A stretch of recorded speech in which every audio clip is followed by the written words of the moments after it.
자, 병명이 발목 불안정성 그러면 발목이 헐거워지는 거거든요. 헐거워져서 발목이 갖고 있는 안정성이 없어지는 거예요. 그래서 불안정성이 생기면 어떤 일이 생기냐면 자꾸 발목을 삐어요. 근데 대표적인 게 우리가 발목을 잘 겹질리는데 겹질린다고 하는 거는 인대가 다친다고 하는 거고 인대의 역할은 발목에 안정성을 주는 그러니까 발목을 타이트하게 잡고 있는 역할을 하는데 그것이 손상된 다음에 치료가 잘 안 되면 인대가 늘어져서 붙게 돼요. 늘어져서 붙게 되면 헐거워지고 헐거워진 사람이 지내다가 또 다치게 되면 또 헐거워지고 또 헐거워지고 그래서 이제 자주 발목을 삐죠. 그래서 대표적으로 일단 발목을 삐고 나서 생기는 후유증으로서 이제 그 발목 불안정성이 생기게 됩니다.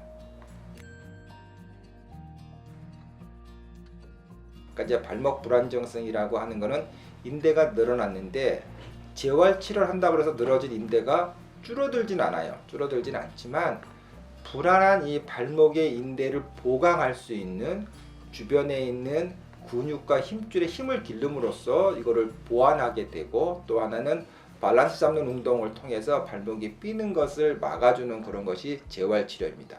그런데 이제 되게 이 발목 치료를 하고 나서도 실패하는 경우가 있어요. 그러니까 실패를 하거나 아니면 불안정성이 너무 심하거나 또 지속적으로 갖고 통증을 호소하는 다른 합병증이 있는 경우에 있어서는 우리가 수술을 하게 되죠. 그래서 수술이라고 하는 것은 이제 그렇게 복잡한 수술은 아닙니다. 수술은 그 늘어진 인대를 째고 일정 부분을 잘라내고 다시 꼬매줘서 인대의 길이를 줄여서 약간 타이트하게 만들어 놓고 나서 발목의 불안정성을 없앤 상태에서 다시 재활을 하게 되죠.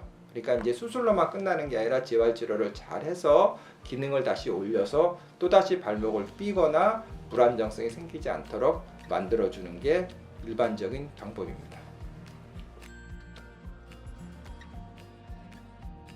그래서 이제 수술을 하게 되면 병원에 입원하게 되는데 보통 한 3박 4일이나 4박 5일 정도 입원을 하고 대개 기간을 보면 이제 퇴원한 다음에 일주일 있다가 와서 실밥을 뽑게 되면 이제 기부스를 감죠. 기부스를 감고 나서 다시 집에 가셨다가 이제 병원에 올 일이 없어요. 그대로 계속 있다가 한 달 후에 병원에 오면 기부스를 따고 재활 치료를 시작하게 되죠. 그 정도 되면 이제 인대가 어느 정도 붙게 되거든요. 붙으면 그 상태에서 이제 걷는 운동도 시작하고 순서는 되게 이제 스트레칭 운동, 그다음에 발목 운동, 발목 강화 운동, 밸런스 운동 이렇게 순서적으로 해서 발목의 기능을 올리게 됩니다. 그래서 이제 우리가 전체적으로 보면 고정 기간이라 해서 기부스까지 하는 기간이 수술 후부터 약 5주에서 6주고 그다음에 이제 재활을 시작해서 일반적인 정상 생활은 2달 정도면 가능하고 보통 3개월 정도 하면 운동도 할 수 있는 그러한 그 기간을 예상하시면 됩니다.